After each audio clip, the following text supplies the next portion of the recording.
അഫിയ ഇങ്ങോട്ടൊക്കെ നിങ്ങക്ക് പരീക്ഷ ഉണ്ടേനാ? എത്ര പരീക്ഷ ഇപ്പോ? ഇന്ന് തുടങ്ങണുള്ളൂ. ഏതാ ആദ്യത്തെ വിഷയം ഏതേനു? മലയാളോ? ഫസ്റ്റിന് മലയാളേനോ? പരീക്ഷ എങ്ങണ്ടേനോ? കുഴപ്പമില്ലാന്നോ? ജയിച്ചോ? ജയിച്ചോ? അങ്ങനെ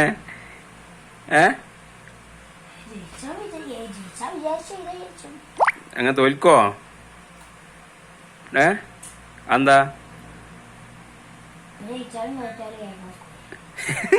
എങ്ങനെ ജയിച്ചാലും തോറ്റാലും അടുത്ത ക്ലാസ്സിൽ പോകുന്നോ? ഇതാണ്ടപ്പോ കുട്ടികളെ ഐഡിയ. നമ്മളൊക്കെ പഠിച്ചെന്നേ ജയിച്ചാ ജയിച്ചു, തോറ്റാലും അടുത്തെല്ലാം ആ ക്ലാസ് തന്നെ കുത്തിറക്കിയോ. ഇപ്പത്തെ കുട്ടികൾക്കൊക്കെ അറിയാം ജയിച്ചാലും തോറ്റാലും എന്തായാലും അടുത്ത ക്ലാസ് പോകുന്നേ. ഇപ്പൊ ഇഞ്ഞാ നടക്കൂലട്ടാ. അയച്ചറിഞ്ഞാ 8ാം ക്ലാസ് മുതൽ 30% മാർക്ക് ഉണ്ടായാലാ 9ാം ക്ലാസ്സിക്ക് പോകാൻ പറ്റുള്ളൂ. ഇപ്പൊ 10ാം ക്ലാസ്സിലാ പഠിച്ചിണ്ടേ? 6ലോ? ഇപ്പൊ ഇക്കൊല്ലം എന്തായാലും 7ാം ക്ലാസ്സിക്ക് ജയിച്ചൂലേ? ഗവൺമെന്റിന്റെ ഔദാര്യം കൊണ്ട് ഇപ്രാവശ്യം അണ്ട് ജയിച്ചു പോവും. ഇനി അടുത്തെല്ലാം 7ാം ക്ലാസ്സിക്ക് അതൊന്നും ജയിച്ചു പോവോ? അപ്പത്തെ നിയമം മാറുവോ? മാറിക്കാണ്ട് ഞാൻ അടുത്ത പ്രാവശ്യം 30% മാർക്ക് ഉണ്ടെങ്കിലേ ജയിച്ചുള്ളൂ പറഞ്ഞാല് 30% മാർക്ക് ഉണ്ടാവും. ഇപ്പോ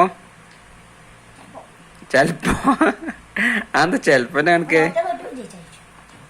ഞമ്മളൊക്കെ പഠിച്ചെന്നേ 30% മാർക്ക് 18 മാർക്ക് ഇല്ലെങ്കിലേ അൻപിക്ക് 100ക്ക് 30 അപ്പൊ അൻപിക്ക് 15 പോരെ? അതുണ്ടാവില്ലേ. അപ്പൊ ഞങ്ങളൊക്കെ പഠിച്ചിരുന്ന് അത് കിട്ടില്ലെങ്കിലേ അവിടെ തന്നെ തോൽക്കലേനു. അപ്പൊ ഈ കാലം പോയ പോക്കേ ഇനിയിപ്പോ അതേമാതിരി പണ്ടത്തെ വിദ്യാഭ്യാസ രീതിയൊക്കെ ഇങ്ങോട്ട് തിരിച്ചു വരികയാണേ. അതേപോലെ വിദ്യാർത്ഥികളെ തല്ലാനുള്ള അവകാശവും അധ്യാപകർക്ക് തിരിച്ചു കിട്ടുകയാണ്. വടി മാഷന്മാർക്ക് തിരിച്ചു കൊടുക്കാണ്. ഇതുവരെ കിട്ടീനാ? ഇതിനു മുമ്പേ ഇനി തിരിച്ച് ക്ലാസ്സിൽ കച്ചറ കളിച്ചാൽ അപ്പ കിട്ടും നടുപ്പുറത്ത് കൂടെ പടം എന്ന് പറഞ്ഞ്.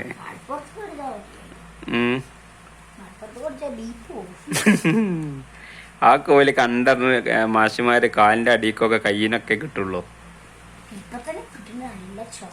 ഇപ്പൊ തന്നെ അടിയിട്ടുണ്ടാ? എപ്പോഴും കിട്ടണോ? പേടിപ്പിച്ചല്ലാരോ?